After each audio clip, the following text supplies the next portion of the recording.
I believe that Cuevas and Sarah have some vows. I've learned a lot in these past 10 years, like how syrup doesn't go in the refrigerator, shake and bake is not actually fried chicken, and salt and pepper doesn't mean the food is seasoned.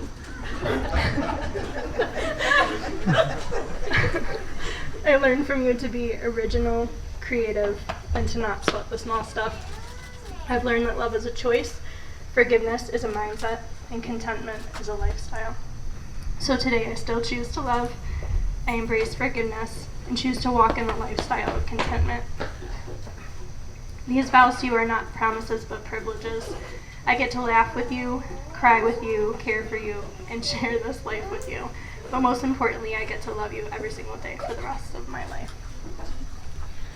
Life has sure handed us a fair share of trials and tribulations, but here we are on the other side with a love stronger than the day we first said I do. I am thankful, grateful, and blessed to have you by my side.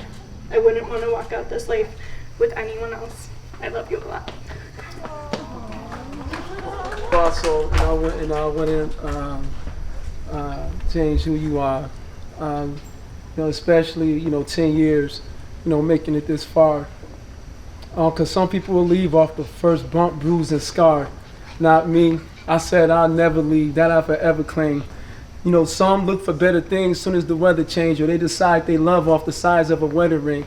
When I first proposed to you, I didn't have an engagement ring or anything. And when I did, it cost $167 at JCPenney's. Then I went to Walmart and spent $100 on the wedding band. So I spent a total of $267 on our wedding rings, and 10 years later, we still holding hands. Because we didn't put our trust in things that'll perish. People have these $25,000 weddings, but then have a 25-cent marriage. They say marriage is not perfect. I say, you want to bet? Mine is, because God perfectly put us together so we perfectly connect. We go through the perfect storm, we go through the perfect mess. We're perfectly blessed because we get the perfect amount of rest. Now there are things we should have done better.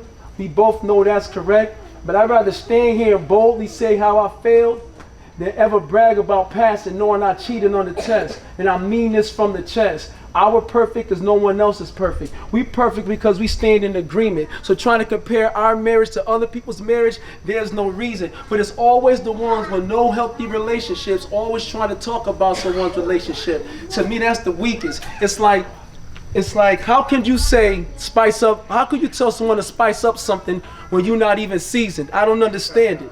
They always say they got the recipe, but never got the meat for the sandwich. See, we should have been damaged. And I was asking God, how did we ever manage? Making $950 a month, a family of 5.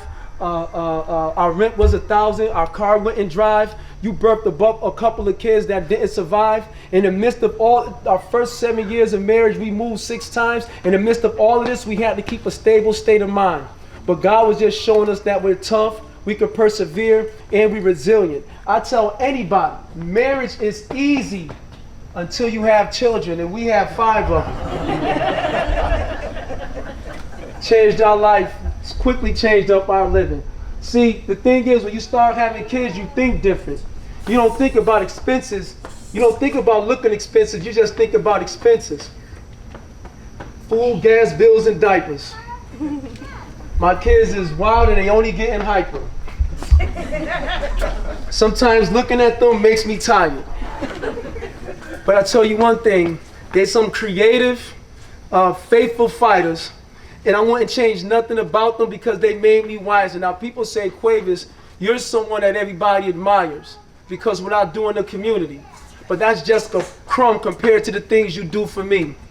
I mean, I can list off a lot of things, a whole lot of stuff. Like when I was left by the church, you did not hold me down, but you helped me up. When people was talking bad about me, you the one who taught me to keep my mouth shut. When I said I was starting a non-for-profit, are you down with it? You said, of course. So everything people love that I do in the community is because I got your support. When I didn't have a job and you was pregnant, going to your job with your back hurt and your feet hurting, and people were saying I wasn't a good man or a husband because I wasn't out there working. They said because I was jobless, I wasn't really providing. You really didn't say a word because you knew everything that was happening in private. Some say, Cuevas, you so outspoken and your wife is silent. I say, no, she only speaks when the Lord will push her. She said a lot of things. Like one time she said, us Christians got to understand we was called to be the salt of the earth, not the sugar. She was telling me a lot of things that comes out of her mouth. Like one time she said, God is not the light at the end of the tunnel. He's the light in the midst of the tunnel that's leading everybody out. Yes, God gave her a prophetic gift. They think she's not prophetic because she don't stand on the stage, get a microphone, and get a lot of claps. But her prophetic comes from her dreams. And everything she dreamed about came to pass. So we can do this for some laughs or whatever. I said, the first time we got married and it was together, I said, I'm going to teach you how to fry some chicken. I tried. I didn't. So I bought her an air fryer. She still didn't get it, but listen. I did. But listen, Stop. stop. So I'm going to be with you. We not popular nor fancy. My life is a meal, not candy. I never publicize our stressful times. I protect the life of my family. And I do that from now even to our last hour. I've always said this. We are not a power couple. We're just a couple in its power. Yes. So one thing I promise, these next 50 years, I'm going to get on your nerves. I'm going to make you upset. I'm going to frustrate you. You're going to be thinking like, how, what in the world, who is this guy? Well, one thing I guaranteed you is that I'm never, ever, ever going to leave.